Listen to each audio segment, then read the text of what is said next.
Bien amigos, seguimos transitando esta tarde lluviosa por acá, por nuestra ciudad, una tarde de verano donde la temperatura prometió que bajaba, pero solamente nos regó un poquito, pero no bajó nada.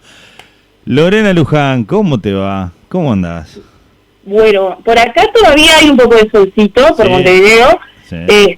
pero vienen unas nubes medias raras, que así que imaginamos que La se va a rareza está venir ahí, así. la rareza está ahí en el horizonte.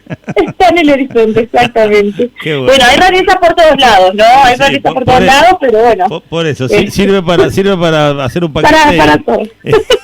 y mandar rarezas varias.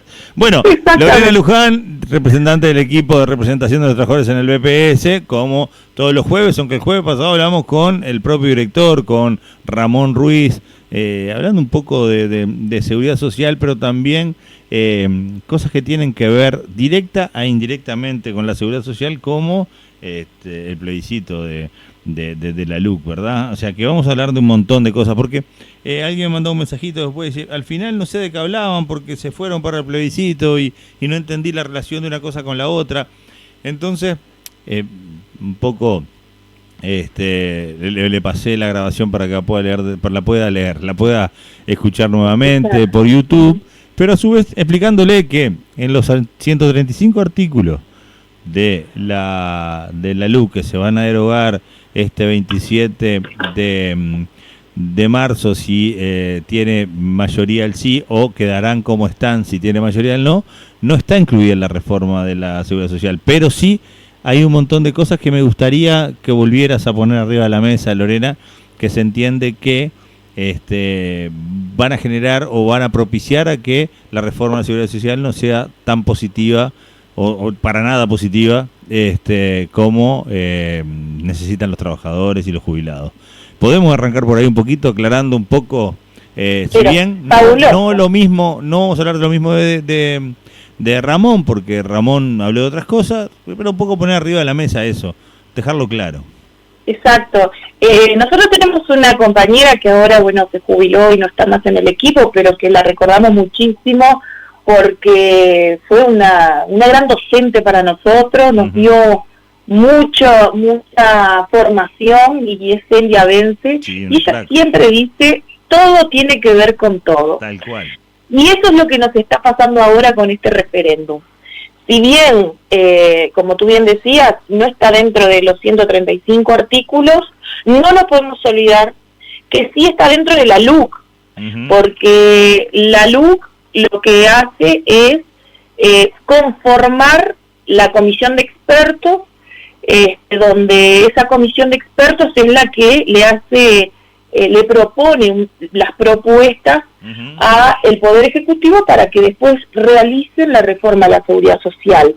Por un lado eso, aclarar, porque fue una pregunta que se da en muchos lugares, porque hay compañeros que piensan, compañero en realidad el que está indeciso y que no sabe bien, que dice, ¿está dentro de los 135 artículos? No, la reforma no, pero en esto de que va a haber un antes y un después de la reforma del referéndum, sin duda que indirectamente va a impactar en la reforma a la seguridad social. ¿Y por qué decimos esto?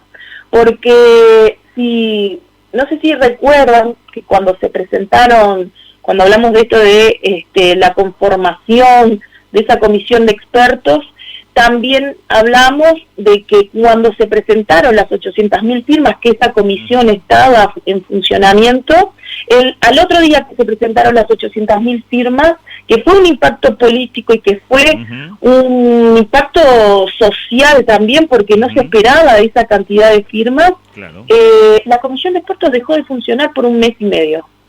Y eso no es casualidad, esos son momentos políticos del país.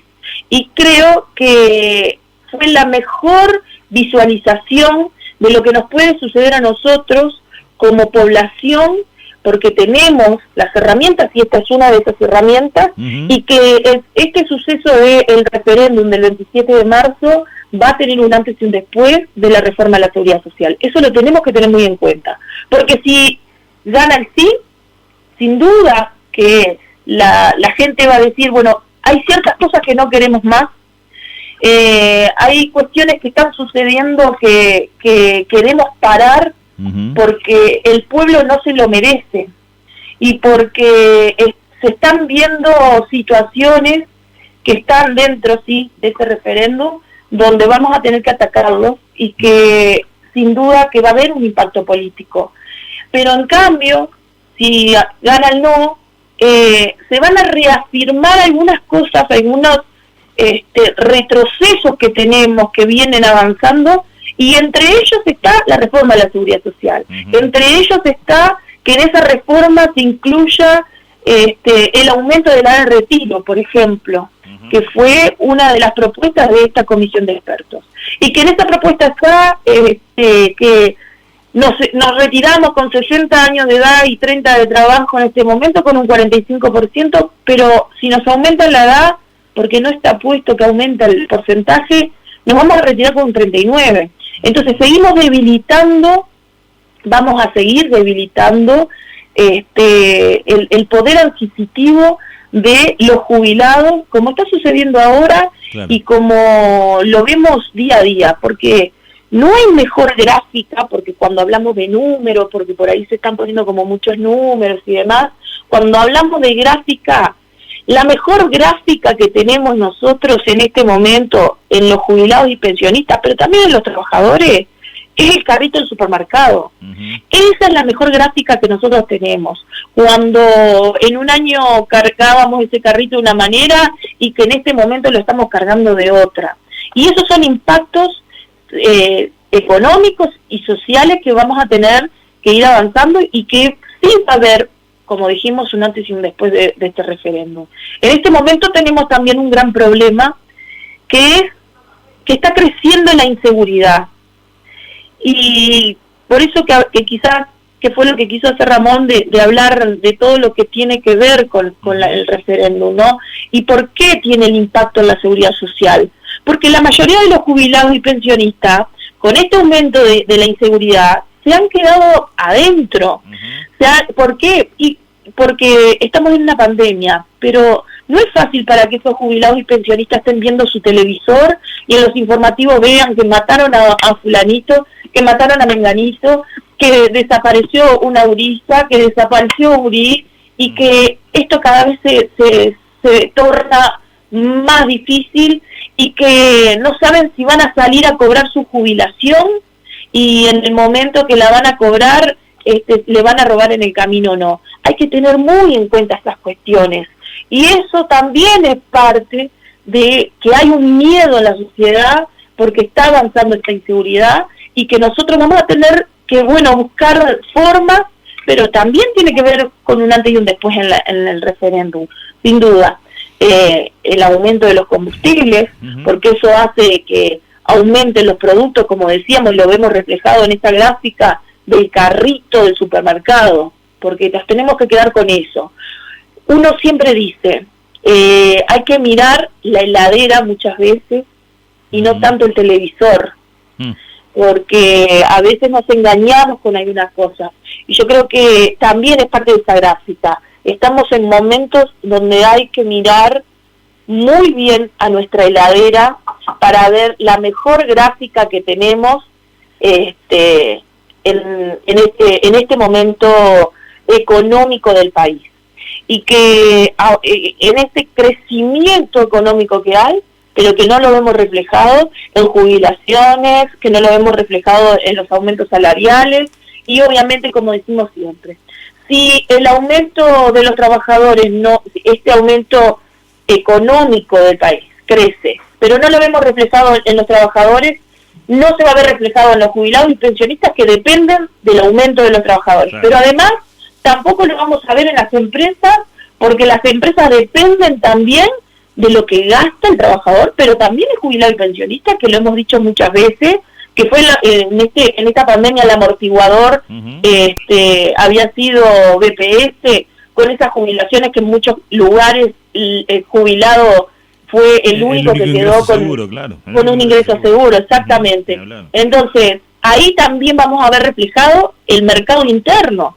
Entonces, esta cadena que vemos de porque es una cadena en este proceso de la sustentabilidad del país, la vamos a ver reflejada si en esto que decíamos adelante y después del referéndum. En la seguridad social, sí, por todo esto que dijimos, porque nos volvemos a quedar con esa frase de la compañera que todo tiene que ver con todo. Y yo creo que estamos en momentos donde tenemos que pensar mucho y sin duda que visualizar, ojo con los medios de prensa a veces, principalmente la tele, cuando vemos los informativos y que nos asusta ciertas cosas, o que vemos que no nos aumenta, o que vamos al supermercado, como decíamos, y vemos ese carro por la mitad porque no lo pudimos llenar, o porque tuvimos que en esta pandemia estar con problemas y haber perdido el trabajo y haber quedado solo con la jubilación, como decíamos, de el único ingreso de un hogar, o con solo la asignación familiar también, ¿no?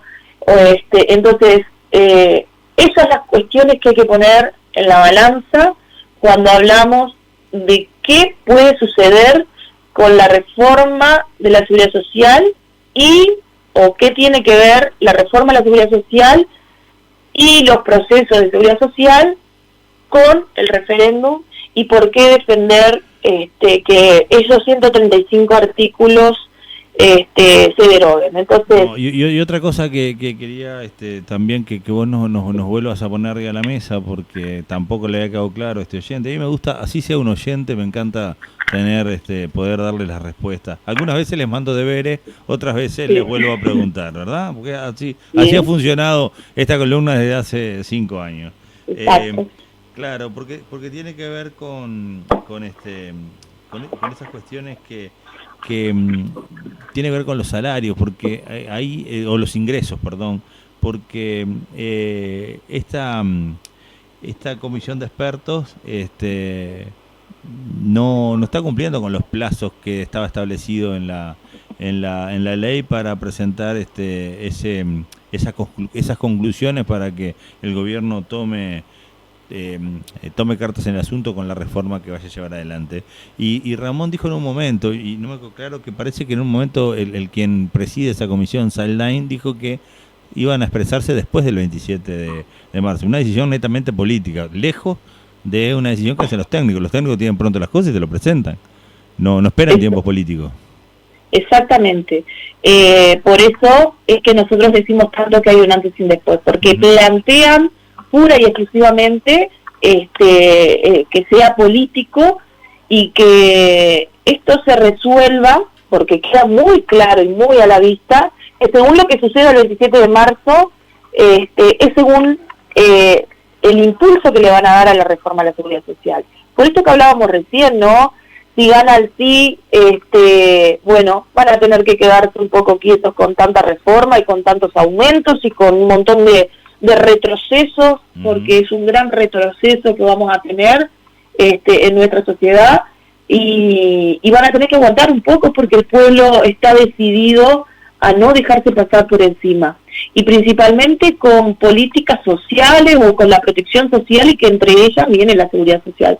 Por eso nosotros defendemos tanto y estamos trabajando tanto en estos 135 artículos en esta campaña para el 27 de marzo, para que gane el sí y para que el pueblo demuestre que cuando hay una injusticia hay que tener una vuelta de rosca, porque son las herramientas que tenemos democráticamente además para poder realizarla. Y creo que tengo mucha confianza en que se va a valorar todo eso, y que quizás hay algún oyente ahora que esté pensando qué votar, y que puede quedar un poco más claro. Nos pasaba que, yo creo que lo hablábamos antes de empezar el programa, que estoy militando mucho por el sí, sin duda, ¿no? Eso lo hablamos fuera de aire, si está bueno que lo pongas de contexto. Y nos sucedía que el domingo pasado estábamos en la feria de Tristán Narvaja,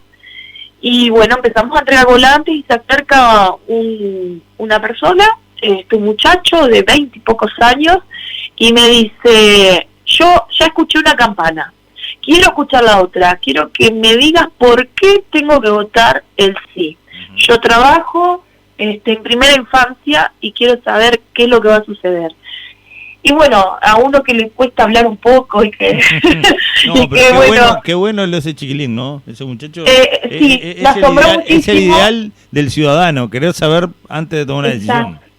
Es uno de esos que está todavía por ver para qué lado ir, pero que más o menos esperaba una respuesta, creo que como la tuvo, y que cuando se fue de ahí se fue muy convencido porque habían argumentos, y que él veía, habían cosas que no sabía, y que en esa conversación hasta se habló de la seguridad social, y no lo ven lejano, porque cuando nosotros hablamos de seguridad social siempre tenemos asociado a alguien, a un abuelo o una abuela, a algún tío que está en el seguro por desempleo, a algún hermano en seguro por enfermedad, y siempre está ahí en la vuelta, y siempre se ve la solidaridad que ha tenido el BPS, y que no se puede atacar a la solidaridad pura y exclusivamente por tener una sustentabilidad económica, mientras que nosotros lo que tenemos que tener es una sostenibilidad social. Entonces, creo que estamos llegando a la gente, pero falta un poquitito más, porque estos últimos días hay una gran confrontación, porque se habla de que, bueno, los argumentos del no son también en la seguridad, pero ellos confrontan y están siendo muy violentos y demás, pero creo que con mucha paciencia, teniendo los argumentos que tenemos y hablando la realidad de los 135 artículos y las consecuencias del referéndum, creo que vamos por buen camino. Así que yo espero que le haya sucedido a ese oyente como le sucedió quizás a este trabajador, que también me dio mucha alegría de que con 20 y pocos años se arrimara a informarse y sacar sus propias conclusiones, porque creo que tenemos esa sociedad y que este país es tan rico también en la democracia que hace que podamos hacer esto también, ¿no?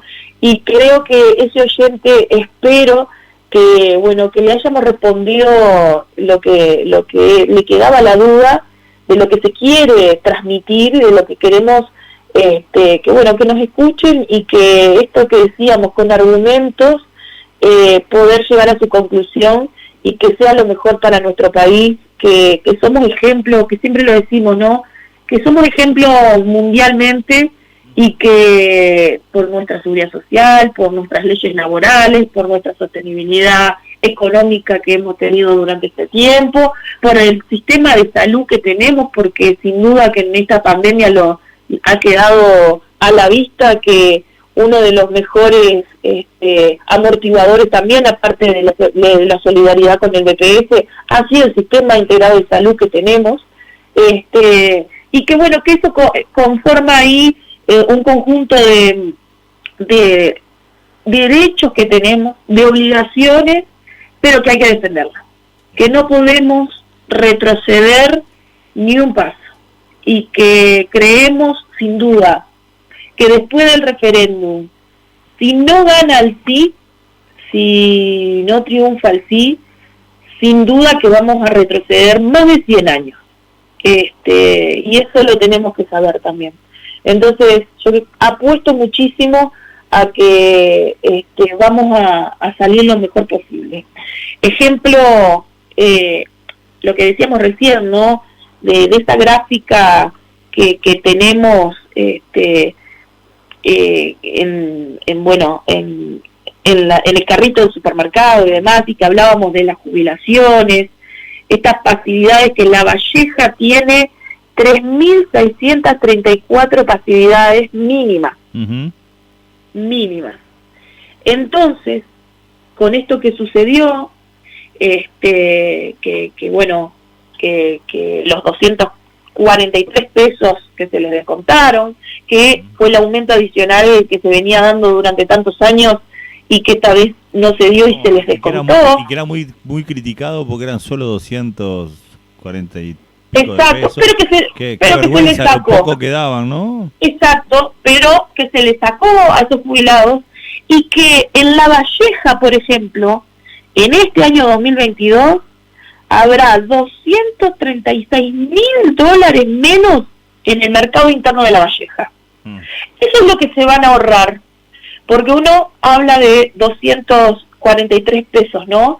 Y dice, bueno, ese jubilado con esa jubilación mínima en La Valleja no se lo vamos a dar, pero son 234 pesos, no le hace nada a nadie. ¿Cómo que no? Sí, son $236.000 menos en el año 2022 que va a tener el mercado interno de La Valleja. Solo de La Valleja. Ahí va a afectar a pequeños empresarios, comerciantes. Exactamente. A la verdulería de la esquina, a la farmacia, a la carnicería. Por ahí hasta a ese pequeño empresario que ve como que el BPS es su enemigo, ¿no? Esa carga que siempre lo habíamos hablado en alguna otra oportunidad, que cuando había estado por acá el director de representación de los empresarios, una reunión previa a las elecciones, había dicho que el enemigo del empresario era el BPS. Bueno, ahora es más enemigo cuando saca del mercado 200 y pico mil dólares que seguro iban a pasar por la panadería, la carnicería, la verdulería o algún servicio de farmacia, ¿no? Exactamente, exactamente. Es así de complejo de leer. Sí, yo creo que es complejo, pero que en esto que hablábamos, ¿no? Del día a día, de cómo nosotros nos paramos para ir a un supermercado, para ir a comprar, como decíamos, en ese mercado interno, porque la mayoría de estos jubilados que tiene la mínima, no va al supermercado no me sale, pero bueno, internacional que tiene los precios medios altos, y no van a hacer de la esquina, porque además no compra de a muchos kilos de azúcar o de muchos kilos de fideos y demás, sino que va con lo justo a comprar a ese pequeño empresario, así como decimos, ¿no? Y que sostienen a ese comercio abierto, sin duda, las jubilaciones de todos los jubilados y pensionistas que tiene el departamento. Pero sin duda que, como decíamos, ¿no? $236.000 es muchísima plata, es muchísima para ese mercado interno. No va a tener ese movimiento. Entonces, claro. No es un ahorro para el BPS, es un castigo para la sociedad. Es un castigo para el pequeño y mediano empresario, para ese jubilado también, porque quizás con esos 234 pesos podía comprar más de lo que nosotros nos imaginamos. Claro, te digo que no importa qué podría comprar, le va a faltar. Ya eso ya es y que además tenemos ya la experiencia de que no nos podemos olvidar que hizo ese aumento adicional durante tantos años, hizo que la jubilación mínima esté al doble, claro, ¿no? Porque claro, si no hubiese estado... Claro. Era el complemento que marcaba la diferencia, porque eres acumulativo. Exactamente. Si no hubiese estado el aumento adicional de todos los años para atrás que se tuvo, sin duda que podría haber sido peor, porque en este momento tendríamos una jubilación mínima de 7.000 y algo de pesos. Y eso lo tenemos que tener en cuenta, porque no estamos hablando de 200... Eso está muy claro en la gráfica que nos pasaron ustedes el 4 de febrero, donde marcaba año a año el crecimiento real de las pasividades, y fue el 2006 4,65, 2007 3,84, y eso es acumulativo, ¿no? 4,11 en el 2008, 5,72 en el 2009, 5,98 en el 2010, 3,95 en el 2011, eso por encima del IPC, ¿no? Estamos hablando que con el crecimiento.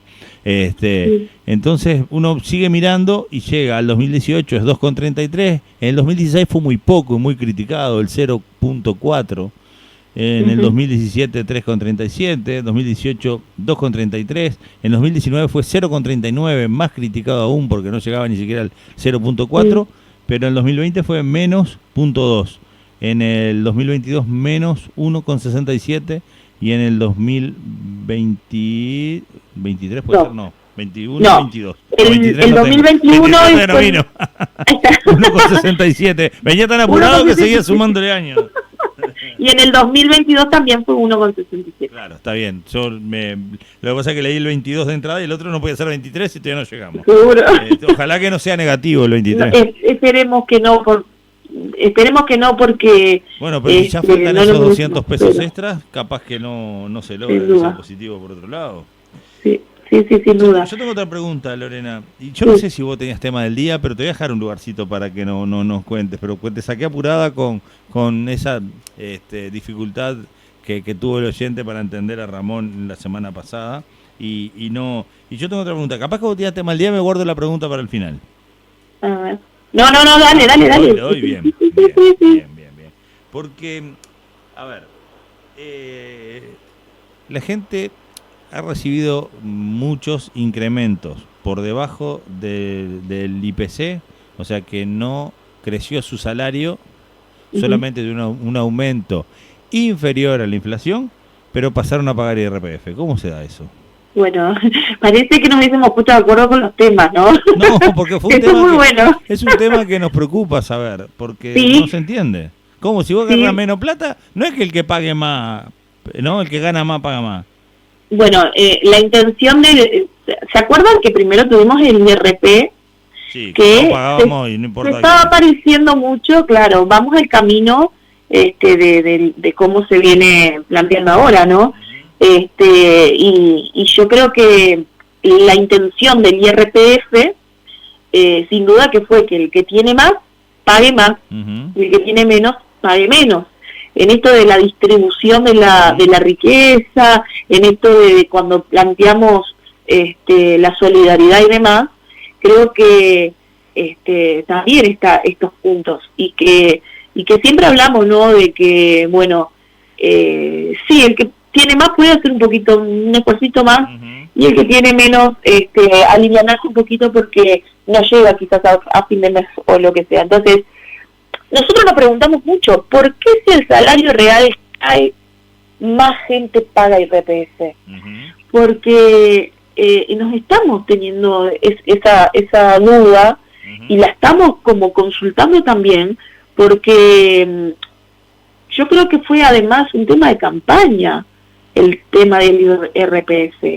Y creo que esto también se suma que nosotros tenemos informes, porque por suerte tenemos de tantas consultas que hemos tenido sobre este tema, hemos tenido un informe muy bien elaborado, como siempre, como estamos acostumbrados de nuestro economista Hugo Bay, que sin duda nos aclara un poco, pero que nos sigue dejando estas dudas de por qué sin campaña electoral se habla de ciertas cosas, no se cumple, no se hace lo contrario, porque el tema IRPF también fue un tema de campaña, claro. Y ahora nos encontramos en un 2022 donde el salario real cae, pero más gente paga IRPF. Es muy contradictorio.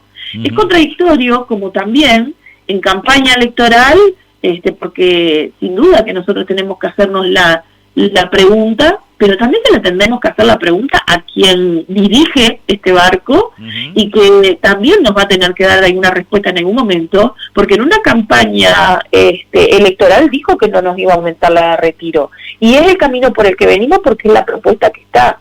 Entonces creo que con el IRPF pasa exactamente lo mismo. Vamos a tener que consultar el por qué si el salario real cae, más gente paga IRPF, porque sin duda lo tenemos que hacer. Entonces, estas cuestiones también tienen que ver con el momento político en el que estamos pasando en el país, y que también van a tener que ver a la hora de ese antes y después del que hablamos tanto del 27 de marzo, cuando aumentan el combustible, cuando aumenta mucha cosa que anda a la vuelta, también tiene que ver el IRPF. Y bueno, tenemos esa deducción que cada vez pagamos más, pero cae el salario real. Entonces, también pagamos más en el supermercado y cae el salario real, también pagamos más en ciertas cosas y sigue cayendo. Son las contradicciones de un gobierno que no nos está brindando quizás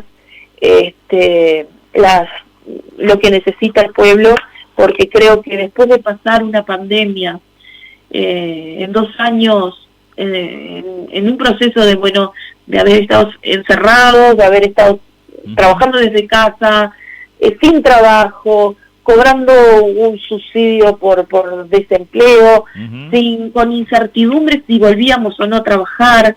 En mi caso, en el caso de la salud, trabajando incansablemente porque hemos perdido compañeros y compañeras en esta pandemia también, que fueron a causa del gran trabajo que hicieron a la hora de poder cuidar y curar a toda la sociedad, pero que tuvieron que estar al firme y que no se ve reflejado en un salario real, que no se ve reflejado a la hora de un aumento real en su salario, ni el del trabajador de la salud, ni el trabajador del transporte, ni el trabajador ahí seguimos de las fábricas, porque esto no paró, y hasta el que hacía el teletrabajo, ¿no? Porque el que hacía el teletrabajo quizás tenía su trabajo normal que tiene que hacer, más el de la casa, más otras cargas emocionales que pasaban en la vuelta, y que haber sucedido esto, y que salgamos adelante solamente por el esfuerzo de cada uno y cada una de los habitantes de este querido país, lo mínimo que merecíamos, y más cuando crece la economía del país, era aumentar el salario real. Entonces, ahí hubiésemos estado muy contentos, hubiésemos estado trabajando de otra manera, hubiésemos estado pensando de otra manera, y no pensando en que si nos va a dar o no el salario, la jubilación o los subsidios para poder vivir el mes o llegar a fin de mes, que es lo principal. Lorena, ¿cómo vienen trabajando con el resto de las de las representaciones sociales dentro del BPS? Porque todos sabemos que hay 4 directores políticos, ¿no? Y 3 sociales, pero ahora se da una cuestión distinta con respecto a los empresarios, porque el nuevo director no es de las cámaras empresariales, sino es del movimiento Un Solo Uruguay, que Un Solo Uruguay ha criticado, por ejemplo, los aumentos de los combustibles ahora. Yo no sé si está viendo esta movida de los impuestos o de las diferencias como algo a favor o en contra. ¿Cómo está ese intercambio? Porque muchas veces los directores sociales terminaban votando en bloque, empresarios, jubilados y trabajadores juntos. Hoy, ¿cómo está esa situación? Lamentablemente no es así. En algunos casos, ¿el 4-3 pasó a ser 5-2?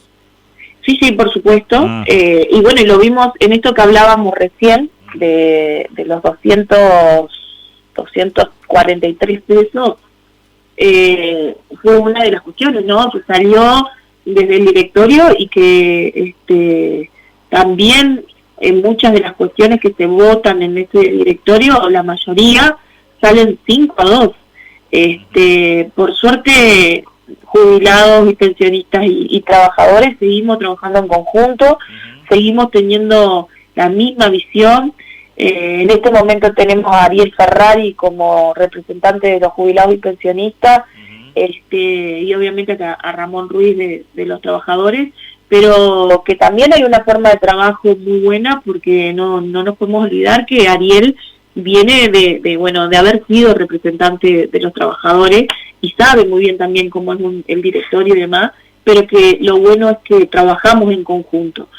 Y sí, sin duda que lo lamentable es que se haya politizado, no sé si está bien dicho así, pero las representaciones sociales. Una de las representaciones sociales, que es la de los empresarios, realmente sí, sin duda, cada vez está más a la vista de que está politizado.